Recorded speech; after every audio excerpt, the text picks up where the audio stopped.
Pintu ballroom mewah gedung Surya Abadi di kawasan Sudirman, Jakarta, tertutup rapat di depan wajahku malam itu. Mas Riki, Bapak tidak boleh masuk. Perintah dari atas, karena Anda tahulah, soal orientasi Bapak, kata Satpam dengan suara pelan tapi tegas, mata menghindari kontak. Kata-kata itu seperti tamparan keras di pipiku. Aku, Riki Pratama, hanya seorang pembersih kantor yang sudah 5 tahun membersihkan setiap sudut gedung ini, kini bahkan tak diinginkan merasakan sedikit saja kemewahan pesta akhir tahun perusahaan. Tubuhku gemetar, bukan karena dingin tapi karena rasa malu yang membakar dari dalam. Malam itu seharusnya menjadi malam biasa, di mana karyawan berkumpul, tertawa, dan menikmati hidangan. Tapi bagiku itu menjadi titik balik yang tak terduga. Aku berbalik, berjalan menuju lift layanan dengan seragam biru pudar yang selalu kukenakan. Di tanganku masih ada sapu dan ember, alat kerja sehari-hari. Sudah lama aku belajar untuk tidak mengharapkan banyak dari hidup ini. Lahir di desa kecil di Jawa Tengah, aku pindah ke Jakarta dengan mimpi besar. Lulus aku tak punya uang untuk kuliah, jadi mulai dari bawah di perusahaan ini sebagai OIC boy, lalu naik jadi cleaning serice. Tapi aku punya rahasia yang kujaga rapat-rapat, aku mencintai sesama pria. Di Indonesia, di mana agama dan budaya sangat kuat, hal itu seperti bom waktu. Aku pernah mencoba menyembuhkan diri dengan berdoa lebih keras di masjid dekat kos, tapi hati tak bisa dibohongi. Di kamar kos sempit di pinggir Jakarta Selatan, aku duduk sendirian sambil memegang ponsel. Dimas, pacarku yang sudah 2 tahun bersamaku, menelepon. "Ri, kamu di mana?" Aku khawatir. Suaranya lembut, selalu menjadi penawar luka. Kami bertemu di sebuah kai kecil yang jarang diketahui orang, tempat komunitas seperti kami bisa bernapas lega tanpa takut. Dimas adalah guru di sekolah swasta, pria baik yang menerima diriku apa adanya. Tapi malam itu aku tak bisa cerita langsung. "Aku baik-baik saja, Mas. Besok kita ketemu ya." Keesokan harinya, gosip menyebar seperti api di kantor. Beberapa rekan kerja yang selama ini ramah, kini memandangku dengan tatapan aneh. Pak Budi, direktur yang dikenal konservatif, memanggilku ke ruangannya sore itu. "Riki, perusahaan ini punya nilai-nilai keluarga. Kami tidak bisa toleransi hal-hal yang bertentangan dengan itu. Kamu tetap kerja, tapi jangan bikin masalah." Itu bukan pemecatan resmi, tapi rasanya lebih buruk dari pemecatan. Aku merasa seperti hantu di gedung sendiri. Setiap kali aku menyapu lantai, aku mendengar bisik-bisik di belakang punggungku, "Itu dia, yang gay." Rasa sakit itu membuatku sulit bernapas. Pulang ke kos, aku menangis diam-diam. Aku ingat ibuku di desa, yang selalu bertanya kapan aku menikah. "Nak, umurmu sudah 28, cari istri yang baik biar orang tua tenang." Setiap kali pulang kampung lebaran, aku berbohong, bilang sibuk kerja. Teman-teman lama juga, beberapa sudah punya anak 2. Tekanan itu membuatku sesak. Tapi di sisi lain, ada Dimas yang selalu bilang, "Kamu cukup seperti ini, Ri. Kita lawan bersama." Malam itu Dimas datang ke kos, membawa makanan sederhana dari warung. Kami duduk di lantai, berbicara panjang lebar tentang masa depan. "Kalau kamu ingin keluar dari sini, aku dukung," katanya sambil memegang tanganku erat. Kata-kata itu memberiku kekuatan kecil, tapi cukup untuk memulai sesuatu. Aku mulai berpikir, kenapa aku harus terus bertahan di tempat yang tidak menghargaiku. Aku suka membersihkan, tapi aku juga suka belajar. Di waktu luang, aku sering membaca buku bisnis bekas di pasar loak. Mungkin ada jalan lain.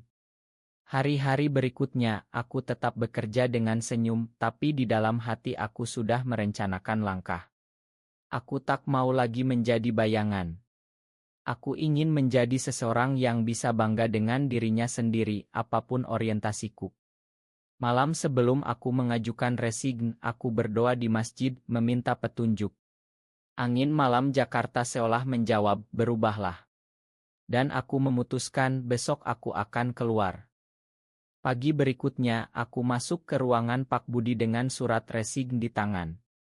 Wajahnya terkejut, tapi tak banyak bicara. Kamu yakin, Ricky? Di luar sana lebih berat. Aku mengangguk. Saya yakin, Pak. Saat keluar gedung, aku merasa ringan, seperti beban 5 tahun terlepas. Tapi kenyataan langsung menyambut, tanpa pekerjaan, tanpa tabungan banyak, hanya 3 juta rupiah di rekening. Dimas datang menjemput dengan motornya. Kami pindah sementara ke kos lebih murah di pinggiran dekat stasiun. Aku pulang ke desa untuk memberitahu orang tua. Di rumah kayu sederhana itu, ayahku duduk di teras sambil merokok. Kamu resign? Gila apa? Aku mencoba cerita pelan, tapi saat kata saya suka priad keluar, wajah ibuku pucat.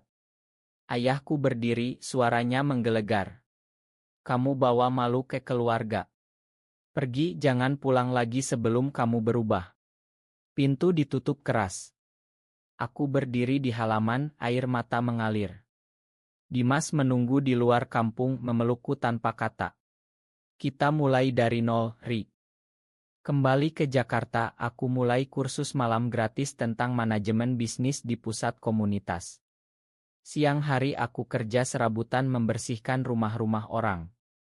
Malamnya, dengan Dimas, kami merancang usaha kecil jasa kebersihan. Bersih Inovasi kami namai, fokus pada kantor kecil dengan bahan ramah lingkungan yang murah. Modal awal dari tabungan Dimas dan pinjaman kecil dari teman. Kami beli peralatan bekas, cetak brosur sederhana. Klien pertama adalah sekolah Dimas. Tapi tantangan datang bertubi. Beberapa klien mundur saat tahu aku gay dari rumor yang entah dari mana. Ma, kami lebih nyaman dengan yang biasa, kata salah satu pemilik toko. Rasa sakit lama muncul lagi. Aku hampir menyerah suatu malam, duduk di balkon kos sambil memandang lampu-lampu kota. Dimas duduk di sampingku. Ingat, Ri, kita bukan melawan dunia, tapi membuktikan bahwa kita bisa. Kata-katanya memberiku tenaga. Kami terus promosi di grup WhatsApp komunitas kecil, dapat klien baru dari Kai Indie. Setahun berlalu, usaha kami punya 5 karyawan. Aku belajar akuntansi sendiri, mengatur jadwal, dan mulai merasa bangga. Tapi di dalam, masih ada luka. Saat lebaran kedua, aku mencoba telepon ibu. Suaranya pelan, nak, ayah masih marah tapi aku doakan kamu sehat. Itu cukup untuk memberiku harapan kecil.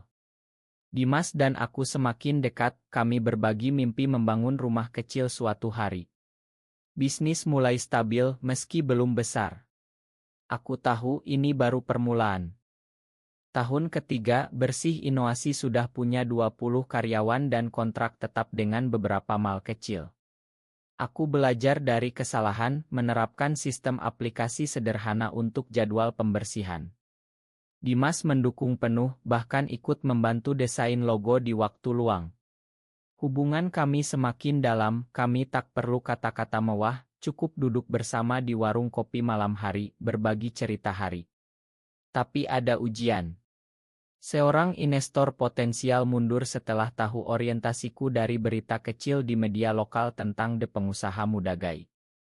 Ma, citra perusahaan kami, katanya. Aku marah, tapi juga sedih. Malam itu aku menangis di pelukan Dimas. Kenapa selalu begini? Dia mengusap rambutku. Karena kita berbeda, Ri. Tapi perbedaan itu kekuatan. Kami memutuskan untuk tetap jujur, tak sembunyi lagi di iklan. Pelan-pelan, klien yang menghargai kualitas datang. Ada momen indah saat kami merayakan kontrak besar pertama dengan makan malam sederhana di rumah sewa. Aku memandang Dimas, merasa bersyukur memiliki dia. Namun, ada pengkhianatan kecil dari karyawan lama yang bocorkan info pribadi ke kompetitor. Bisnis sempat goyah, penjualan turun 30. Aku harus pek 2 orang, termasuk diriku yang hampir menyerah. Di saat itu aku pergi ke pantai Ancol sendirian duduk memandang laut. Aku merenung tentang hidupku, dari pembersih yang ditolak, kini jadi pemilik usaha tapi masih dihantui stigma. Saat pulang, Dimas menunggu dengan sup hangat. Kita bangun lagi, lebih kuat. Dan kami lakukan. Dengan inovasi baru, paket kebersihan hijau, kami pulih dalam 6 bulan. Bisnis naik lagi, kini 35 karyawan. Aku mulai merasa perjuangan ini membentuk diriku menjadi lebih dewasa, lebih pema pada diri sendiri. Keluarga masih jauh, tapi ibu kadang kirim pesan doa. Tahun kelima, Bersih Inovasi sudah jadi perusahaan agility manajemen menengah dengan cabang di Bandung dan Surabaya. Aku sering bepergian mengajar karyawan tentang nilai inklusi tanpa memaksa. Tapi krisis besar datang saat pandemi melanda. Kontrak hilang, karyawan panik. Aku harus pinjam dari bank, hampir kehilangan semua. Dimas menjual tanah warisan kecilnya untuk bantu modal. Ini untuk kita berdua, katanya. Pengorbanan itu membuatku sadar betapa besar cintanya. Di saat terendah, aku hampir menyerah total. Duduk di kantor kosong, aku bertanya pada diri sendiri, apakah layak terus berjuang sebagai orang seperti aku? Tapi ingatan tentang malam dilarang pesta itu muncul lagi, memberiku api. Aku putuskan untuk pivot, tawarkan layanan konsultasi kebersihan pasca pandemi untuk perusahaan besar. Dengan kerja keras 18 jam sehari, kami menang tender pertama dari pemerintah daerah. Bisnis bangkit lebih kuat. Aku juga mulai rekonsiliasi dengan keluarga. Pulang ke desa dengan Dimas, kami duduk bersama ayah. Tak ada kata ma besar, tapi ayah menginginkan kami makan malam bersama. Kamu sudah berhasil, nak, katanya pelan. Itu cukup. Hubungan dengan Dimas semakin matang, kami merencanakan masa depan bersama, mungkin adopsi suatu hari. Aku belajar bahwa kekuatan sejati datang dari dalam, dari menerima siapa aku. Tahun ke-10, perusahaan kami sudah nasional, omset ratusan miliar. Aku mendengar Surya Abadi, perusahaan lamaku, bangkrut karena manajemen buruk. Timku menganalisa dan kami putuskan akuisisi saham mayoritas melalui holding Company. Aku tak bilang siapa aku pada tim dulu. Persiapan besar, rapat dengan dewan lama, audit mendalam. Aku gugup tapi siap. Dimas di sampingku selalu. Kamu pantas, Ri. Tunjukkan mereka siapa kamu sekarang. Aku belajar banyak tentang kepemimpinan, tentang memberi kesempatan kedua. Aku rencanakan perubahan besar, kebijakan inklusi, pelatihan anti-diskriminasi. Malam sebelum hari pengumuman, aku dan Dimas berdiri di balkon apartemen mewah kami, memandang Jakarta yang dulu menolakku. Kita sudah jauh, Mas, kataku. Dia tersenyum memelukku erat. Itu momen tenang sebelum badai. Hari itu tiba. Di ballroom yang sama tempat aku dilarang 10 tahun lalu, aku berdiri di panggung sebagai pemilik baru Surya Abadi. Ruangan hening saat aku naik. Pak Budi, kini pensiun tapi masih hadir, membelalak. Rekan-rekan lama terdiam. Selamat datang kembali bagi semua. Saya Riki Pratama, mantan cleaning Serice di sini. Saya dilarang masuk pesta ini karena saya gay. Hari ini saya kembali sebagai pemilik. Bukan untuk balas dendam, tapi untuk buktikan bahwa setiap orang pantas diberi kesempatan. Bisik-bisik berubah jadi tepuk tangan pelan, lalu gemuruh. Beberapa rekan lama mendekat, meminta maaf. Pak Budi menunduk. Saya salah, Riki. Aku mengangguk, kita semua belajar. Malam itu aku umumkan kebijakan baru, tidak ada diskriminasi berdasarkan orientasi. Bisnis akan lebih baik karena keragaman. Pulang ke apartemen, Dimas menunggu dengan pelukan hangat. Kami berdiri di balkon, memandang kota yang kini milik kami berdua. Kamu berhasil, cintaku, bisiknya. Aku tersenyum, merasa utuh. Perjalanan panjang ini mengajarkanku bahwa luka bisa sembuh, bukan karena lupa, tapi karena kita memilih untuk maju dengan hati terbuka. Apakah kesuksesan materi bisa benar-benar menghilangkan stigma terhadap orang di masyarakat Indonesia, atau hanya membuat kita merasa lebih kuat untuk terus melawan? Benarkah atau salah?